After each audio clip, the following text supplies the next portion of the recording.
தூரமா இருந்த ஒரு காட்டுல சோனா குருவி தான் பொண்ணு கியூட்டியோட வாழ்ந்து வந்தது. கியூட்டி தான் பேருக்கு ஏத்த மாதிரி ரொம்ப கியூட்டா இருப்பா. அழகுல மட்டும் இல்ல, படிப்புல, புத்திசாலித்தனத்துல, அம்மாவுக்கு உதவி செய்யறதுல, இப்படி எல்லாத்துலயுமே அவளை அடிச்சுக்க ஆளே இல்ல.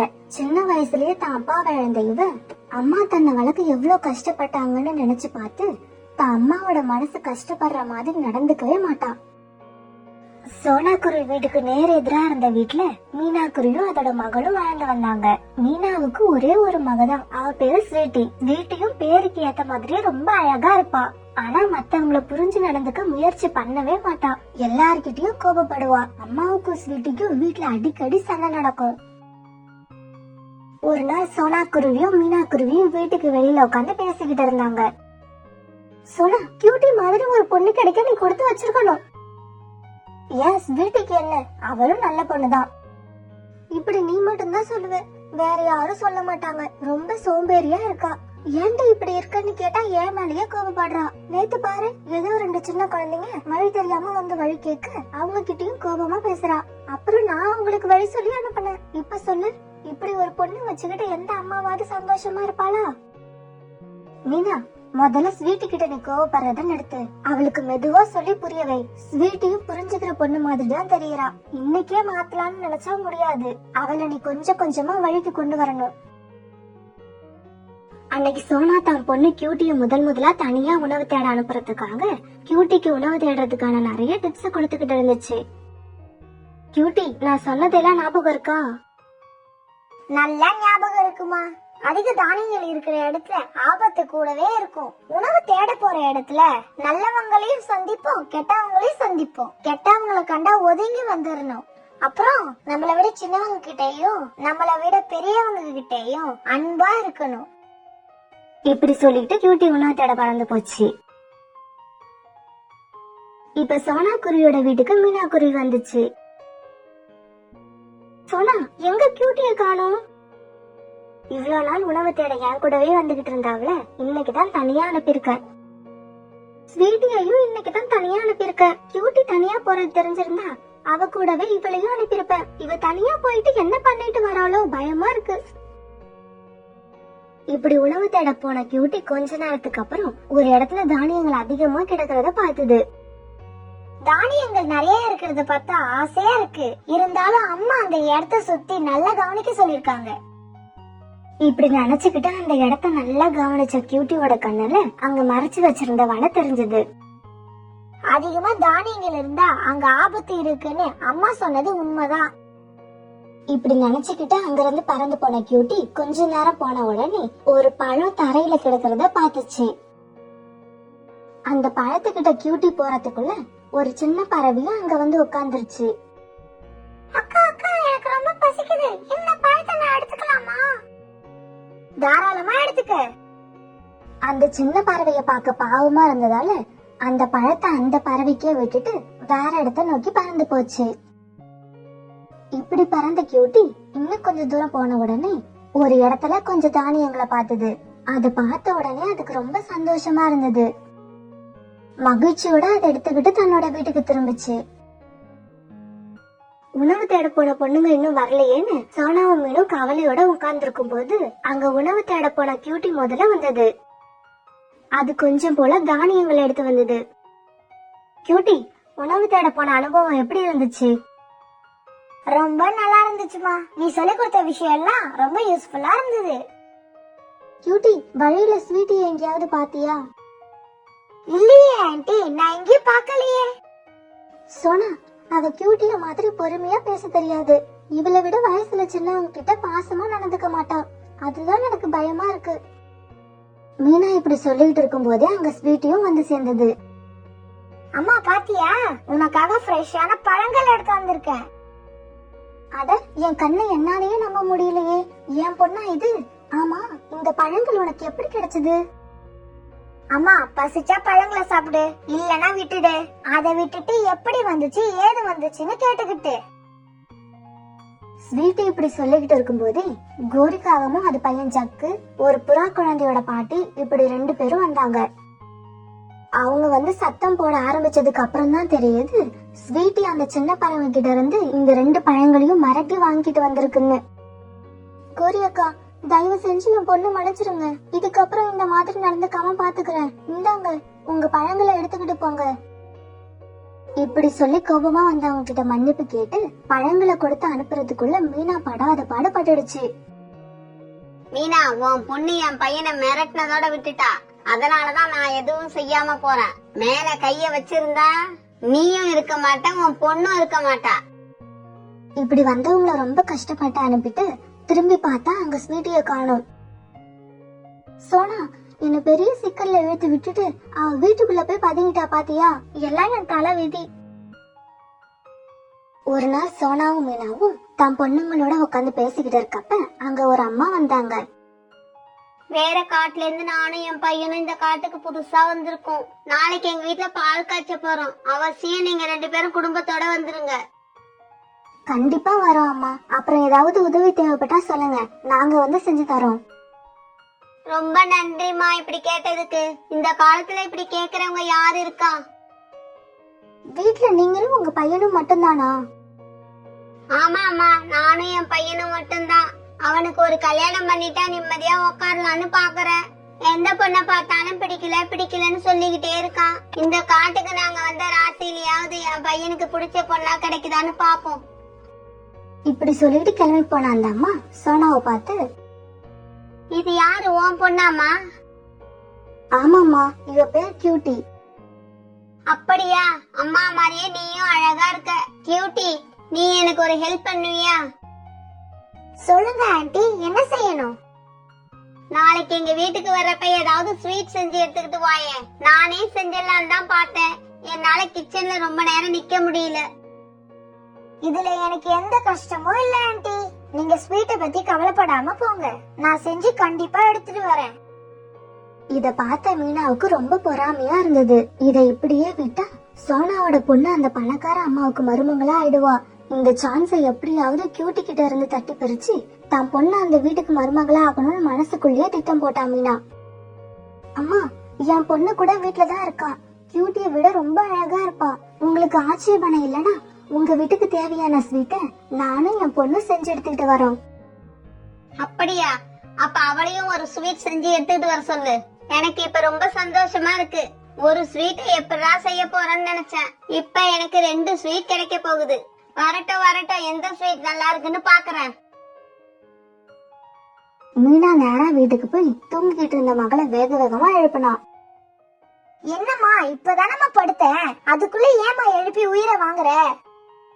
வெளியில என்ன நடக்குதுன்னே தெரியாம இப்படி உள்ள படுத்து நிம்மதியா தூங்கிட்டு இருந்தா உனக்கு எப்படி கல்யாணம் நடக்கும்?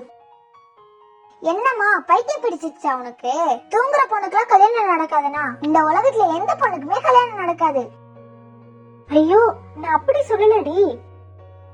இப்படி சொன்ன மீனா நடந்த எல்லாத்தையும் தான் பொண்ணுகிட்ட விளக்கமா எடுத்து சொன்னா. அம்மா, இதுதான் விஷயமா?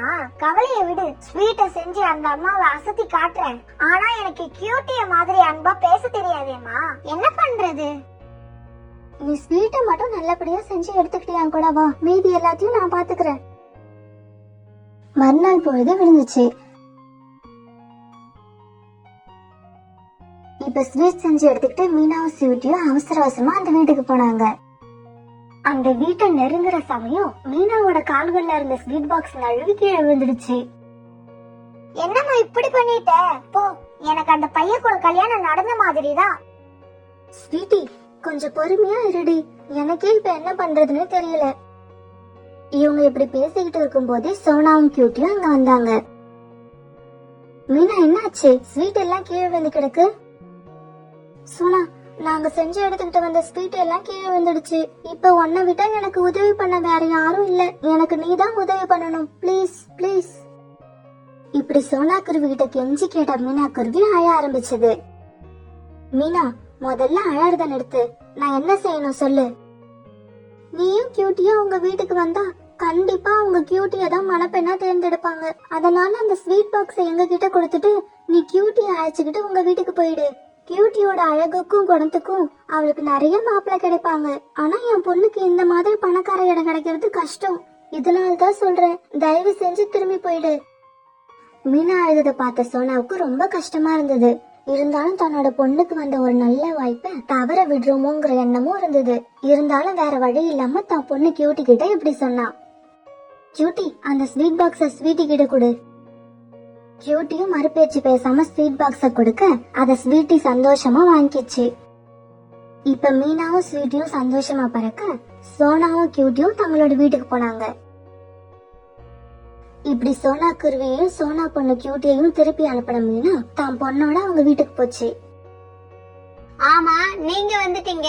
எங்க சோனாவையும் அவங்க பொண்ணு கியூட்டியையும் காணோம். அவங்களா?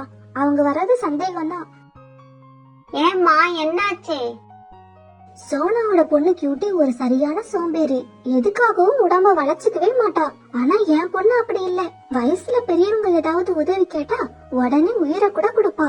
அப்படி ஒரு பணிவு. இப்ப அந்த அம்மாவும் அவங்க பையனும் உள்ள போய் என்னமோ பேசிட்டு வந்தாங்க. எப்படியோ என் பையனுக்கு இந்த காட்டுக்கு வந்துதான் கல்யாணம் ஆகணும்னு இருந்திருக்கு. இப்பதான் முதல் முறையா ஒரு பொண்ணை புடிச்சிருக்குன்னு சொல்லிருக்கான். இத கேட்ட மீனாவுக்கும் அவ பொண்ணு ஸ்வீட்டிக்கும் ரொம்ப சந்தோஷமா இருந்துச்சு.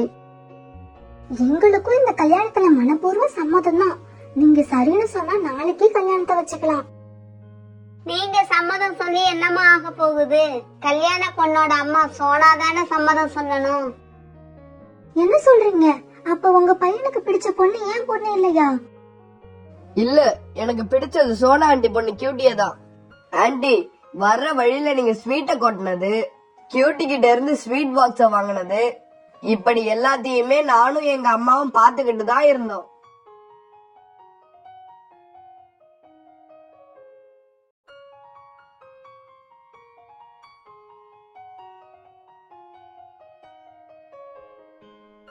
ஆண்டி, நான் கியூட்டிய தேர்ந்தெடுக்க காரணம் கியூட்டியோட அழகு இல்ல, ஸ்வீட் பாக்ஸ குடுன்னு அவங்க அம்மா சொன்னதும் ஒரு வார்த்தை கூட எதிர்த்து பேசாம ஸ்வீட் பாக்ஸ உங்க கையில கொடுத்த அந்த அடக்கம், பணிவு, இதுதான் எனக்கு ரொம்ப பிடிச்சது.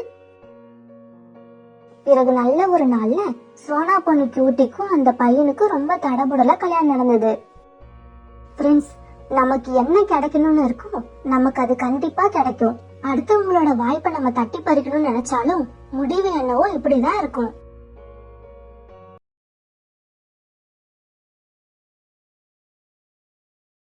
தூரமா இருந்த ஒரு காட்டுல பல பறவைகள் சந்தோஷமா வாழ்ந்து வந்தாங்க.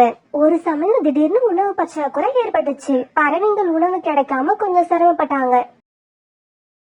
அழுச்சி, நம்ம காட்டுல இப்ப பறவைங்களுக்கான உணவு ரொம்ப குறைஞ்சி போயிடுச்சு. இதே நிலைமை நீடிச்சா நாமளும் நம்ம குழந்தையும் பசியாலேயே செத்து போயிடுவோம். இது நடக்காம இருக்கணும்னா சின்ன சின்ன பறவைகளை எல்லாம் நம்ம காட்டை விட்டே விரட்டி ஆகணும். நானும் அதை தான் யோசிச்சுக்கிட்டு இருக்கேன். இருந்தாலும் சின்ன பறவைகளை எப்படி விரட்டுறது? நாம போக சொன்னா உடனே போயிடுவாங்களா? காட்டை விட்டு போக சொல்லணும். போகலன்னா போக வைக்கணும். வேற எங்கேயாவது போக சொல்லி எல்லா பறவைகள் கிட்டையும் சொல்லுவோம். நாம அவங்கள விட பெரிய பறவைங்க. அதுவும் இல்லாம இந்த காட்டுல ரொம்ப நாளா வாழ்ந்து வர்றவங்க. இதையெல்லாம் தாண்டி நாம ரொம்ப அழகானவங்க. நம்மளோட பேச்சை யாரும் மீற முடியாது. இப்படி சொன்ன கௌரிக்காகவும் காலுக்காகத்தை அழைச்சுக்கிட்டு மற்ற பறவைங்களை பார்க்க போச்சு. இப்படி போன காலுக்காகவும் கோரிக்காகவும் புறாவை பார்த்துட்டு அதுகிட்ட போனாங்க. புராஜி, விஷயம் என்னன்னா நம்ம காட்டுல கிடைக்கக்கூடிய உணவு எல்லா பறவைகளுக்கும் போதுமானதா இல்ல. இந்த பிரச்சனைக்கு தீர்வுன்னு பார்க்க போனா சின்ன பறவைகளான நீங்க எல்லாம் இந்த காட்டை விட்டுட்டு எங்கேயாவது போயிட்டீங்கன்னா பெரிய பறவைகளான எங்களுக்காவது உணவு பிரச்சனை இல்லாம இருக்கும். காலுஜி, நீங்க 2 பேரும் இந்த காட்டை விட்டு போனா கூட எங்களுக்கு உணவு பற்றாக்குறை இருக்காது. அதனால நீங்க இந்த காட்டை விட்டு போயிடுறீங்களா? எங்களை இந்த காட்டை விட்டு போக சொல்ற முகத்தை பாரு. ஓடு இங்க இருந்து. இந்த காட்டை விட்டு நீயா போகல, என் தம்பிங்களை கூப்பிட்டுக்கிட்டு வந்து உன்னை அடிச்சு ஓட வைப்பேன். இந்த பேச்சுக்கெல்லாம் பயப்படுறவன் நான் இல்ல, உன் தம்பின்னு இல்ல. உங்க அப்பாவை வேணாலும் அழைச்சுக்கிட்டு வா, நான் இங்கேயே வெயிட் பண்றேன். காலுஜி, இந்த புறா இப்படி எல்லாம் சொன்னா கேட்காது. இத வேற மாதிரி டீல் பண்ணணும். முதல்ல நாம போய் சோனா குருவியையும் கிளியையும் விரட்டுவோம். அதுங்கதான் நாம மிரட்டினாலே பயந்து போய் ஓடுற பறவைங்க. போங்க போங்க, எங்கேயாவது போங்க. ஆனா இன்னொரு தடவை என்கிட்ட வந்துடாதீங்க. பிறகு காலுக்காகவும் கோரிக்காகவும் ரொம்ப கோபமா அங்கிருந்து கிளம்பி போனாங்க. இப்படி போனா அவங்க நேரா கிளியோட வீட்டுக்கு போனாங்க. இவங்க போன சமயம் கிளி கூட சோனா குருவியும் இருந்தது.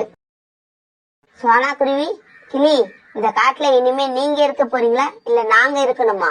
நாங்க இப்ப புறா கிட்ட கூட இததான் கேட்டுட்டு வரோம்.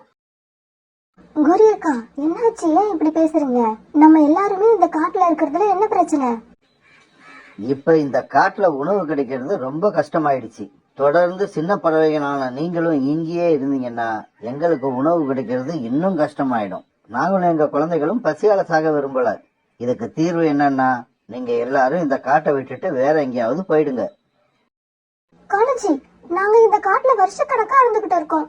இப்ப திடீர்னு இந்த காட்டை விட்டு போக சொன்னா நாங்க எங்க போவோம்? அப்புறம் இந்த வீட்டை விட்டு போக எனக்கு கொஞ்சம் கூட இஷ்டம் இல்ல. காலபையா, கௌரி அக்கா, நீங்களே இப்படி பேசினா எப்படி? உணவு கிடைக்காம செத்துருவோன்னு நீங்க சொல்றதெல்லாம் வீண் கற்பனை. அப்படியெல்லாம் நடக்கவே நடக்காது. கடவுள் அவங்கவுங்களுக்கான உணவு கண்டிப்பா தருவான். என்ன, சில சமயம் அந்த உணவு ஈஸியா கிடைச்சிடும், சில சமயம் கஷ்டப்பட்டாதான் கிடைக்கும். ஆனா கிடைக்காம மட்டும் இருக்காது. சோனா தங்கச்சி, உன்னோட கதையை கேட்க நாங்க இங்க வரல. இப்ப நீங்களா இந்த காட்டை விட்டு போறீங்களா? இல்ல, என்னோட தம்பிங்களை கூப்பிட்டு அடிச்சு விரட்டவா? உங்களுக்கு தம்பிங்க இருந்தா எங்களுக்கு யாரும் இருக்க மாட்டாங்களா? நீங்க இந்த முடிவுக்கு வந்துட்டா நாங்களும் எல்லாத்துக்கும் தயாரா இருக்கோம். அப்படியா? அப்ப தயாரா இருங்க ஓடுறதுக்கு. நாளைக்கு என்னோட தம்பிங்களை அழைச்சுக்கிட்டு வரேன். இப்படி சொல்லிட்டு கோரிக்காகவும் காலுக்காகவும் அவமானத்தோட அங்கிருந்து கிளம்புனாங்க. கோரி, இந்த சோனா குருவி தனியா இருந்த வரைக்கும் நம்ம கிட்ட பயந்துகிட்டு தான் இருந்தது. சொன்ன பேச்ச கேட்டது. இந்த புறாவும் கிளியும் எப்ப வந்தாங்களோ அப்ப இருந்து எல்லாமே தலைகீழா மாறிடுச்சு. மறுபடியும் பழைய நிலைமைய கொண்டு வருவாங்க என்னோட தம்பிங்க. நான் இப்பவே போய் என் தம்பிங்களை பாக்குறேன். இப்படி சொன்ன கோரி தன் தம்பிங்களை பார்க்க பக்கத்து காட்டுக்கு பறந்து போச்சு.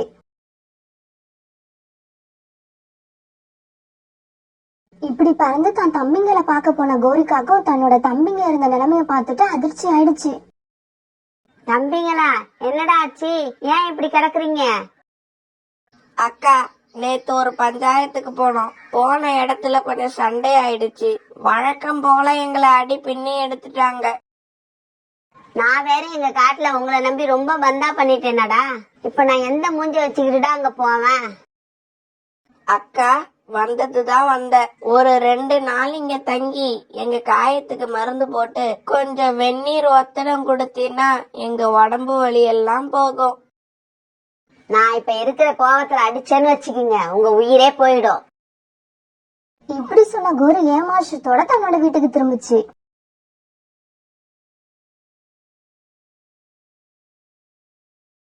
வீட்டுக்கு வந்த கோரி நடந்த எல்லாத்தையும் தன்னோட கணவர்கிட்ட சொல்லுச்சு. கோரி, நீ எதுக்கும் கவலைப்படாத. உன் தம்பிங்க இல்லைன்னா என்ன, என்னோட மாமா இருக்காரு. இந்த மாதிரி பிரச்சனைக்கு எல்லாம் லட்டு மாதிரி ஐடியா கொடுப்பாரு. இப்படி சொன்ன காலுக்காக தன்னோட மாமாவை பார்க்க பறந்து போச்சு. அம்மா, நீனும் அப்பாவும் இந்த காட்டை விட்டு யார விரட்ட போறீங்க? ஜக்கு, நீ வாயை மூடிட்டு தூங்கு. உனக்கு இது தேவையில்லாத விஷயம். தன்னோட மாமாவை பார்க்க போன காலுக்காக மாமா கிட்ட எல்லா விஷயத்தையும் சொல்லுச்சு. இப்படி சொன்ன பேச்ச கேட்காத பறவைகளை எல்லாம் என்ன தெரியுமா பண்ணணும்? விஷத்தை வச்சு கொல்லணும்.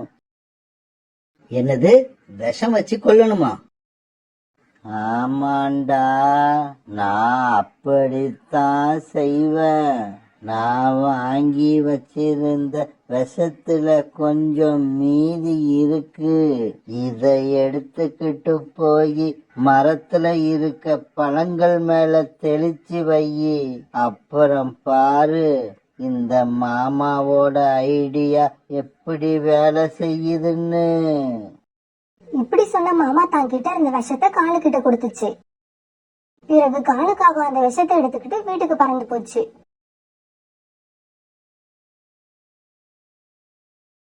அன்னைக்கு ராத்திரி ஆச்சு.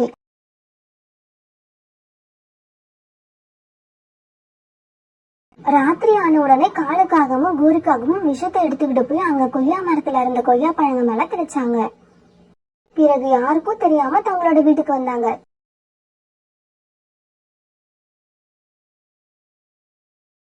இந்த பறவைங்களை உயிரோட விரட்டி விடலாம்னு நினைச்சோம். இப்ப எந்த காட்டை விட்டு போக மாட்டோம்னு சொன்னாங்களோ அதே காட்டுல சாக போறாங்க. மறுநாள் பொழுது விழுந்துச்சு. காலுவும் கூரியும் மற்ற பறவைங்களை பார்க்க வீட்டுல இருந்து கிளம்புனாங்க. அப்பா, நானும் உங்க கூட வரனே. சரி சரி கிளம்பு. இப்ப 3 பேரும் வீட்டை விட்டு பறந்து போனாங்க. இங்க பாருங்க, உங்க 3 பேருக்கும் இந்த காட்டை விட்டு போக விருப்பம் இல்லைன்னு எங்களுக்கு நல்லா தெரியும். அதனால நாங்க ஒரு முடிவுக்கு வந்திருக்கோம். என்ன முடிவு சொல்லுங்க கேப்போம். நம்ம காட்டுல ஒரு கொய்யா மரமும் ஒரு மாமரமும் இருக்கு. கொய்யா மரத்துல நிறைய பழுத்த பழங்களை நேத்து நான் பார்த்தேன். நீங்க 3 பேர் இருக்கிறதால அந்த கொய்யா மரத்தை நீங்க எடுத்துங்க. சின்னதா இருக்க மாமரத்தை நானும் காலும் எடுத்துக்கிறோம். கொய்யா பழத்தை நாங்க சாப்பிட மாட்டோம். மாமரத்துக்கு நீங்க வரக்கூடாது. இந்த முடிவு உங்களுக்கு சரின்னு பட்டா எங்களுக்கும் சரிதான். என்னது, இனிமே நம்ம கொய்யா பழத்தை சாப்பிடக்கூடாதா? சரி சரி, கடைசியா யாருக்கும் தெரியாம ஒரே ஒரு கொய்யா பழத்தை சாப்பிட்டுட்டு வந்துருவோம். இப்படி யோசிச்சு ஜக்கு அம்மா கிட்ட இப்படி சொல்லுச்சு. அம்மா, எனக்கு தாகமா இருக்கு, நான் போய் தண்ணீர் குடிச்சிட்டு வரேன். போ போ, போய் சீக்கிரமா குடிச்சிட்டு வா.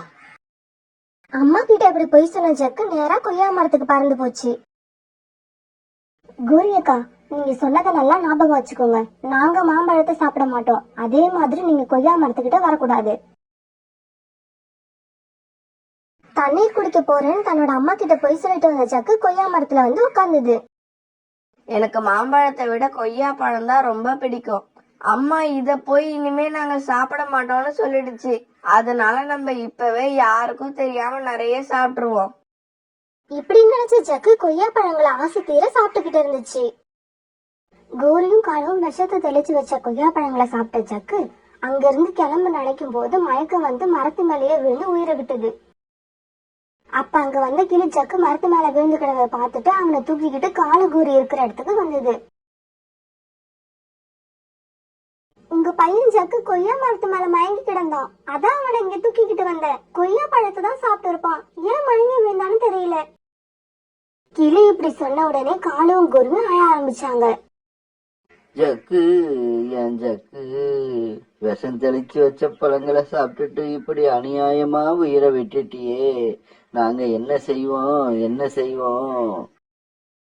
ஜக்கு, யார் யாரையோ சாகடிக்கிறதுக்கு விஷத்தை தெளிச்சு வச்ச கொய்யா பழத்தை நீ சாப்பிட்டுட்டு உயிரை விட்டுட்டியே. இதுக்கப்புறம் நான் யாருக்கும் கெட்டது நினைக்க மாட்டேன். காலும் கூறியும் இப்படி சொல்லி அழுததை கேட்ட மற்ற பறவைங்களுக்கு என்ன நடந்ததுன்னு நல்லாவே யோகிக்க முடிஞ்சது. எங்களை கொல்ல நினைச்சு கடைசியா உங்க பையனையே கொன்னுட்டீங்க. நீங்க செஞ்ச தவற நினைச்சு எவ்வளவு அழுதாலும் இறந்து போன உங்க பையன் திரும்ப வரமாட்டான். நீங்க காலம் பூரா உங்க தவற நினைச்சு அழுதுகிட்டே இருக்க வேண்டியதுதான்.